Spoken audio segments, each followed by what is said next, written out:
avant du coup ce reprenait le vidéo, je suis très actif en ce moment. Enfin voilà, ce mois-ci je fais 3 vidéos YouTube, c'est la fête. Bon du coup je vais raconter vos anecdotes. Donc voilà, c'est parti. Il y en a pas beaucoup je crois. Et c'est pas grave puisqu'ils sont longs ceux que j'ai. Donc j'espère que vous allez aimer cette vidéo. Et du coup on passe à la première anecdote. Du coup mon anecdote c'est quand j'étais petite, j'avais genre 6-7 ans je sais plus. Mon ancien beau-père l'avait grave vu et il s'embrouillait avec ma mère en disant que sa fille c'était pas sa fille. Wesh. Et tout. Et du coup, ma mère l'a mis dehors et elle m'a demandé de faire monter ma petite soeur dans notre chambre. Donc je l'ai fait. Et au moment où j'allais fermer la porte de la chambre, j'ai entendu crier de dehors. Attends, j'ai entendu crier de dehors à ma mère: je vais te tuer. Ah là, bah c'est la fête. J'ai paniqué, vraiment, j'avais super peur. Du coup, je suis allée dans mon lit et je pleurais et tout. Mes autres frères et sœurs sont revenus chercher ma petite sœur 10 minutes après et sont descendus dans le salon. 5 minutes après, ma grande sœur vient me chercher en me disant: viens vite, on est tous en bas. Je serais pas descendue. Je serais pas descendue. Je lui ai demandé si ma mère était morte. Elle m'a répondu que non, mais je tremblais et tout. Et j'ai pas voulu descendre avec eux dans le salon. J'aurais fait pareil. Bah, je sais plus où je suis en fait. Ok. Ma sœur est redescendue et elle est allée dehors avec ma mère. Et j'ai entendu des cris venant de la rue devant chez moi. Du coup, j'ai regardé par la fenêtre et j'ai vu mon beau-père pendu devant ma maison. What? Je comprenais pas, j'étais petite, mais j'ai eu très peur. Finalement, ma mère et ma soeur et son fils ont réussi à le sauver. Attends quoi? Donc ton beau-père, il s'est pendu devant ta maison. Mais, mais je serais terrifiée. Mais je serais terrifiée. Ouais, je suis choquée. Ah, je suis vraiment choquée là par contre. Bon. Non, en vrai, t'es forte. T'es vraiment très forte. Du coup, voilà pour la première anecdote. Elle était grave terrifiante. Je pense que c'était la plus terrifiante. Bref, on passe à la deuxième anecdote. Pour la deuxième anecdote, c'est une anecdote qui me concerne, donc j'ai pas besoin du... Et du coup, c'est l'anecdote de le jour où ma cousine, elle a failli mourir dans un manège. C'est tellement drôle parce que je l'ai raconté tellement de fois à tellement de gens. C'est trop marrant, bref. Du coup, en fait, vous voyez, dans ma ville, il y a une petite fête foraine. À chaque fois qu'il vient tous les ans, toujours la même et tout. Et avant, avec mes cousines, on avait été un dimanche, je crois, un truc comme ça. Bref, c'était pendant les vacances et tout. C'était en octobre, je me souviens. Du coup, on est parti et tout. Et j'étais avec, du coup, mes deux cousines, mon cousin et ses potes. Et il y avait ma tante et ma grand-mère. Et du coup, ma grand-mère, elle nous a dit: vous faites 2 manèges chacun. Donc déjà, on a fait le zigzag. Vous voyez, c'est quoi? Bref, ça, c'était tranquille et tout. Et on a décidé de faire le speed volant. C'est le zigzag qui... Bref, c'est ça. Mais volant, du coup, genre ça vole. Et du coup, vu qu'on est 3, du coup, on a un père. Et bon, on a demandé au mec du manège si on pouvait aller à 3 dedans. Il était sur son tel, il nous a dit: bah oui, vous pouvez. C'est-à-dire, on a essayé d'aller à 3 dedans. Et on est rentré. Du coup, on est resté. Le manège, il a commencé. Donc, au début, ça allait et tout. C'était trop marrant et tout. Ça a commencé à voler.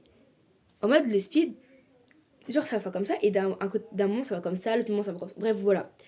Et sauf que, on était 3 alors que c'est censé être 2 dedans. Tout c'était trop dangereux. Et au moment où ça faisait ça, et ben on a écrasé, genre moi et mon cousin, on a écrasé ma cousine qui est ici, genre. Et, et genre on l'a écrasé, elle n'arrivait plus à respirer, elle criait, tu sais: arrêtez le manège, tout. Et le mec il faisait rien et tout. Vraiment, elle disait: je peux plus respirer, je vais mourir et tout. Et, et du coup après le manège s'est arrêté et update, on l'a plus jamais refait et on compte plus jamais le refaire. Ça nous a un peu trauma. Et voilà, du coup, elle a fait mourir parce qu'elle n'arrivait plus à respirer. Et le manège, en plus, elle allait vite. Ça veut dire, on pouvait rien faire, nous, en fait. On pouvait pas arrêter. Voilà. Des anecdotes. C'était n'importe quoi. C'était la fête. Vraiment. Du coup, troisième anecdote. Du coup, on venait de rentrer. On était en panne sur l'autoroute. On n'a pas pu aller chez ma mamie à Dunkerque. Bref, après, je m'ennuyais. Du coup, j'ai essayé les choses en résine que j'avais. Et je suis tombée sur une bague. Du coup, je l'essaye et je la mets sur le deuxième doigt. Du coup, lui, je crois. Ça passe pas, mais c'est pas grave, je force. Déjà. Déjà, tu sais, à partir de là, ça va pas. Déjà, ça va pas. Déjà, à partir de là, ça va pas. Euh, Après, j'essaie de l'enlever et ça reste coincé. Donc, je commence à paniquer. Je vais mettre de l'eau et du savon pour l'enlever. Il n'y a rien qui marche. Là, je vais voir ma mère. Elle voit mon doigt. Elle commence à. Il était tout violet. Elle commence à crier: faut l'emmener à l'hôpital. Je sais parce que c'est ma cousine qui me l'a raconté et c'était trop marrant. Bien sûr, avant, elle avait essayé aussi de me l'enlever avec du savon et de l'eau. Bref, on monte dans la voiture et mon doigt commence à devenir violet. J'ai peur, je panique. Ensuite, arrivé à l'hôpital, on me demande c'est où les urgences. Fallait aller à la pédiatrie. Alors, si c'est l'hôpital de ma ville, la pédiatrie, elle est tout au fond, tout au fond, tout au fond. C'est une galère à y aller quand je rentre dans l'hôpital. Mais je sais pas si cet hôpital. On se dépêche et je leur montre mon doigt, il était tout noir. Ils me prennent direct, ils essaient de me l'enlever par tous les moyens. Ensuite, ils me mettent un masque sur ma tête pour rien sentir. Vous voyez les masques comme ça là où t'es sonné après. Sur ma tête pour rien sentir. Je l'enlève directement parce que je me sentais pas bien du tout. Je préférais sortir la douleur. Ensuite, ils ont eu l'idée de me l'enlever avec un fil de sac poubelle. Ils étaient beaucoup et avaient jamais vu ça. Après 5 essais, ils arrivent à me l'enlever. Moi, j'ai cru que j'allais perdre mon doigt. En fait, c'est trop marrant parce que c'est une anecdote qui a grave tourné dans toute ma famille. Toute ma famille, elle la connaît. Toute ma famille, dès qu'on leur reparle, c'est trop marrant et tout.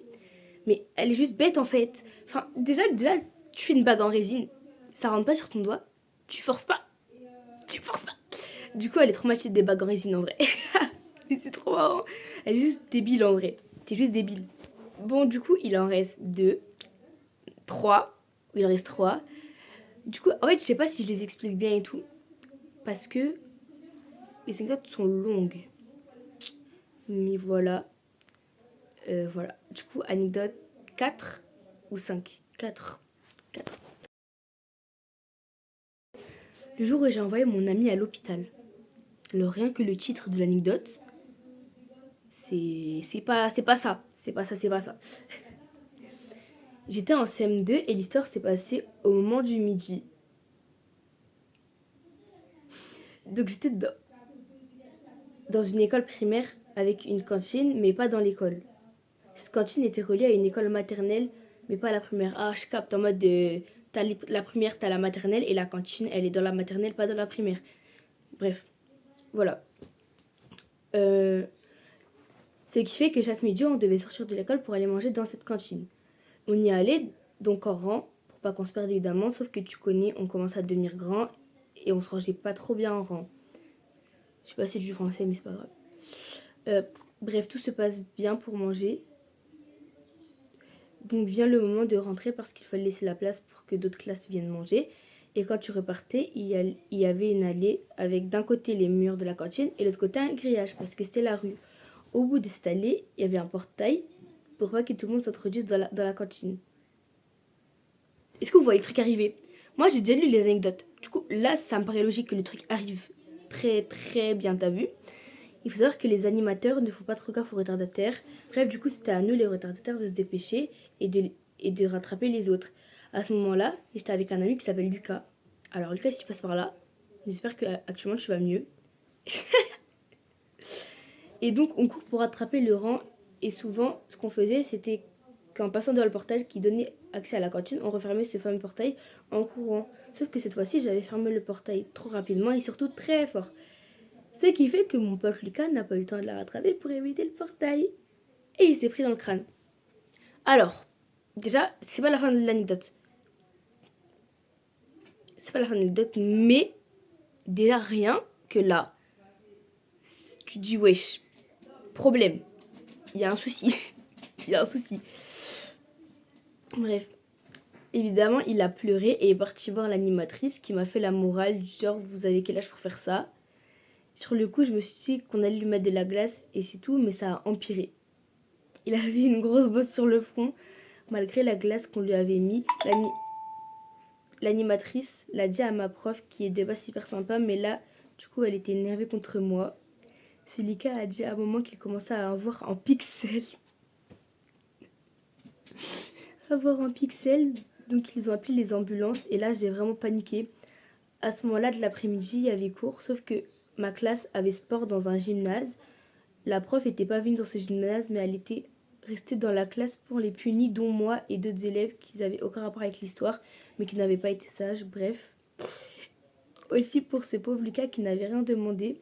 Du coup, ils se sont décidés à appeler les pompiers ou les ambulances, je sais plus. Du coup, quand les pompiers ou les ambulances sont venus, moi, ils m'ont envoyé dans les gymnases, mais j'étais punie de sport. Sauf que ma classe était collée à une autre classe qui avait vu les ambulances venir par la fenêtre. Et donc l'histoire s'est propagée et tout le monde a su que c'était moi et Lucas dans l'histoire. Ce Lucas avait un frère et je me rappelle du regard qu'il m'a jeté. Du coup, il y en a qui sont venus me demander à la récré pourquoi j'avais fait ça et je leur expliquais que c'était pas mon intention. Je ne voulais pas faire ça. Le lendemain, il est venu me voir, j'étais assise triste sur un banc et il m'a dit qu'il me pardonnait parce qu'il savait que c'était pas mon intention. Au final, il avait rien, tout s'était bien passé et il m'a dit plus tard qu'il aurait pu perdre un œil. Mais voilà, maintenant on est encore amis. Lucas, t'es un bon ami, hein. T'es un bon pote. Non, en vrai, si on devait dire un mot de cette anecdote, c'est drôle, c'est très marrant. Il s'est pris un portail dans le crâne. Je me rends pas compte de l'anecdote là. Bon voilà, il en reste deux de la même personne. Attendez, parce que du coup je dois descendre partout parce qu'il n'y a plus les anecdotes là. Ok, c'est ça. Ok. Ok, du coup, cinquième anecdote. Un soir, en 2021, déjà c'était il y a longtemps, un soir en 2021, je jouais à Fortnite avec ma belle-mère. Et ce soir-là, elle avait ramené un garçon qui soi-disant aurait mon âge. J'ai fait connaissance avec lui de première vue, il a l'air gentil. Il avait le même prénom et la même voix que quelqu'un que je connais. Donc je me suis dit que c'était lui. J'apprends dans la soirée que pas du tout. Ok. Le feeling passe bien. On passe des nuits entières à jouer ensemble sur Fortnite jusqu'à un soir il commence à me faire des avances pour me faire comprendre qu'il m'aime. Moi j'avais rien contre lui mais je savais qu'il habitait vers Bordeaux et que ça serait pas possible. Le soir d'après, il m'avoue ses sentiments. Je sais pas trop comment réagir sachant que je ne connais même pas sa tête. Donc je lui demande son numéro pour qu'il puisse m'envoyer une photo de lui et que je fasse de même. Il m'envoie sa tête et comment te dire qu'il est vraiment trop moche. Genre vraiment. Donc du coup moi je me dis bon je vais essayer de lui dire tranquillement que je l'aime pas. En fait, déjà là, ça va pas. Déjà là ça va pas. Du coup, je lui fais un big pavé. Il me dit, ouais, tu m'as brisé le cœur. Je lui dis, ok. Ok, bah c'est la fête, hein. Mais on reste potes. On continue à jouer à ces événements en oubliant un peu tout ce qui s'est passé. Et je me rends compte très rapidement que c'est un gros menteur. Il me fait croire qu'il a une chaîne à plus de 100 000 abonnés. Ah bon, le nom de la chaîne est Natomix. Il fait croire à mon petit frère qu'il a tous les skins du jeu. Et surtout, un autre truc très bizarre, il serait né exactement le même jour que moi à la même heure. Donc je me dis que ça commence à être bizarre. Donc voilà, au fur et à mesure, le temps passe. On a un petit peu arrêté de se parler jusqu'à là. Il y a 4 mois, il m'envoie un message. Il me dit salut, ça va. Il m'avait totalement enlevé de sa vie. Ça faisait plus de 2 ans qu'on s'était pas parlé. Il m'avait bloqué de partout. Du jour au lendemain, je lui réponds. Et le deuxième message qu'il m'envoie, c'est je t'ai menti. Il te dit qu'il t'a menti 2 ans après. Alors que tu le savais déjà. Ok. Je demande sur quoi. Et là, il me dit j'ai 24 ans. Donc je l'ai bloqué de partout. J'en ai parlé à ma famille. Et depuis ce jour, je suis traumatisée. Je ne parle plus à personne sur Fortnite. Faites attention. Du coup, c'est vrai. Faites vraiment attention à vous sur les réseaux, sur Fortnite, sur les jeux et tout. Parce qu'il y a des menteurs, il y a grave des pédophiles qui peuvent faire genre qu'ils ont votre âge, qu'ils habitent dans votre ville, pour vous kidnapper, vous faire des trafics d'organes, vous faire des trucs. Donc faites grave attention sur les jeux, sur les réseaux. Sur YouTube, Twitch, Insta, TikTok, partout, même sur Roblox, sur Plateau et sur tous les trucs, sur toutes les applis sur ton téléphone. Tu peux avoir des pédophiles qui t'observent et qui font genre qu'ils te connaissent, qu'ils ont ton âge et tout pour faire ami avec toi. Donc faites attention à ça, c'est très important. Et du coup, dernière anecdote, sixième anecdote, c'est parti. J'avais une copine que j'avais rencontrée en CM1, tout s'est passé bien, elle elle était normale. Ok. On a fait la CM2 ensemble, toujours parfait jusqu'à la 6e, où en 6e, elle commence à devenir un peu une harceleuse. What? Mais je calcule pas trop, on s'était éloignés et moi j'avais une nouvelle meilleure amie. Malheureusement, cette copine-là s'est faite virer. Et je n'ai plus de nouvelles d'elle pendant 2 ans. Actuellement, je suis en 3e et j'avais décidé de reprendre contact avec elle. Je la cherche sur Instagram et je trouve une personne du même prénom qu'elle avec quelques personnes de mon collège qui étaient abonnées à elle. Donc je me dis que c'est elle, je lui envoie un message, je lui dis coucou, est-ce que tu te souviens de moi, c'est Eva. Je t'avoue, elle avait un petit peu changé, mais je me suis dit, elle a glow up. Je me suis pas posé plus de questions que ça. Elle m'envoie un message, elle me dit, ah oui, je me souviens. Elle me dit, bah si tu veux, on peut rester en contact. Du coup, on reste en contact. On parle pendant 2 semaines jusqu'à ce que la fin de la 2e semaine, je me rends compte que c'était pas elle. C'était une ancienne 3e de mon collège qui me fait croire pendant tout ce temps que je parlais à mon ancienne copine. Alors, là, franchement, je sais pas quoi dire. Je sais vraiment pas quoi dire. Mais c'est un truc de fou. Genre, toi, tu penses parler à ton ancienne copine et elle se dit pas, ah ben c'est pas moi, genre. Elle rentre dans ton jeu, c'est ok. Non, mais c'est la fête. Bon, c'est la première vidéo anecdote que j'ai fait. Ça sera peut-être pas la dernière. C'est vrai que c'était pas un truc de fou parce que j'ai fait que lire. Et voilà. Mais bon, j'espère comme ça vous plaira un minimum. Voilà, moi j'ai bien aimé la tournée cette vidéo. Les anecdotes étaient un peu. Elles étaient. Genre, on avait un peu de tout. On avait des histoires terrifiantes, des histoires drôles, des histoires débiles. Franchement, moi j'ai bien aimé les histoires. Voilà. Donc j'espère que ça vous a quand même plu. D'ailleurs, ce décor, vu que je l'ai bien aimé dans le Kiss Monkey, je l'ai repris. Peut-être ce sera mon décor de TikTok, enfin de vidéo, TikTok, live, tout ce que tu veux, je sais pas, je verrai plus tard. Bref, sur ce, voilà. On se trouve, je sais pas quand cette vidéo sortira. Donc on se trouve bientôt, peut-être. Et voilà. Bisous!